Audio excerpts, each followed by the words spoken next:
Good morning. So this message is for my grandchildren or whoever else wants to listen. We've been going through the Adam to us in history, and we're all the way up to the point of Augustine, which is in about the 300s AD. We learned about Constantine and the Edict of Milan, how Christians were persecuted before this time, but how that edict and how Constantine changed the world by not persecuting Christians. In fact, he became a Christian himself. So today we are on chapter 57, and we're going to talk about a guy named Augustine. The thing about Augustine is that a lot of different type Christian religions look on Augustine in different ways. But Augustine, he was just a guy. In fact, before he gave his life to the Lord, he had lots of problems. So Augustine, let's talk about him a little bit. So Augustine was born in 354 AD. And he was not born in Rome like you would think. He was born in northern Africa. You see, because when we think of the church, we always think of Rome. Well, actually, he was born where Algeria is in Africa. His mother was a Christian, and she raised him to be a Christian, but he kind of ignored her, as a lot of young men do, and he went away from Christianity. And his father was not. His father was wealthy, but he also was pagan, took on the Roman pagan gods and goddesses. But the funny thing is, on his deathbed, he received Jesus because of Augustine's changed life. I like the story. Well, anyway, let's go on again with Augustine. See, Augustine, he grew up. He had a very good education, and he grew up, but he taught rhetoric. Okay, what's rhetoric? Rhetoric means you're trying to figure out wisdom and ideas. And so to go from rhetoric, he went to studying Plato, because he wanted to see how he could really become good somehow, because he knew he had done quite a few bad things. So he studied Plato for a while in what was called moralism, meaning having good morals to get to heaven. But he realized that he kind of had failed those good morals. So he was pretty much of a wreck. He moved to Rome in 383 AD, and there he just went wild and just was like living a very bad lifestyle.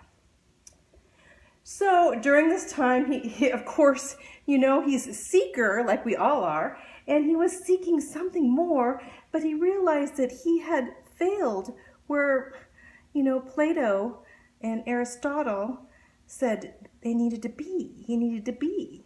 He just didn't know how to get there.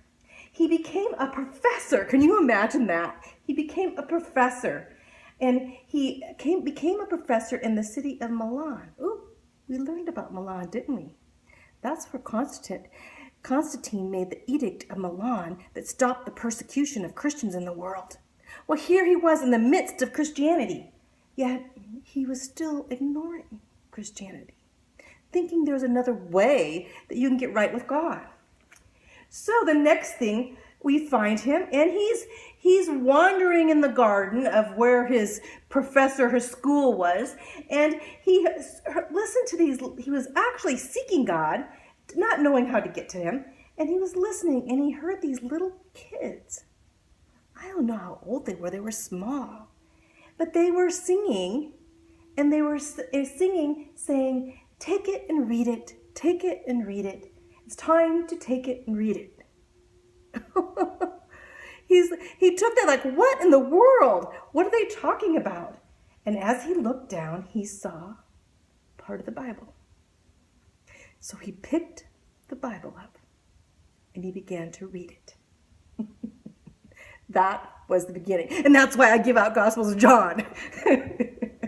They might just pick the Bible up and read it. So he read it and then he prayed. And at that moment, Augustine was born again. He realized in reading what he read that he couldn't get to heaven by being moral or doing a lot of good deeds or following all these other ways. He realized that it was in the love of God that Jesus came and died for his sins. Augustine was saved. From that point on, God took a hold of Augustine's life. He became the Bishop of Hippo. Bishop is kind of, in the Catholic Church, it would say a priest. At that time, a bishop was the head of whatever church it was. And he started writing books about his faith and reading the Bible. In fact, we have a lot of books that Augustine wrote. He wrote 100 of them. And he wrote 300 sermons and 200 letters that we have today. So we know about Augustine.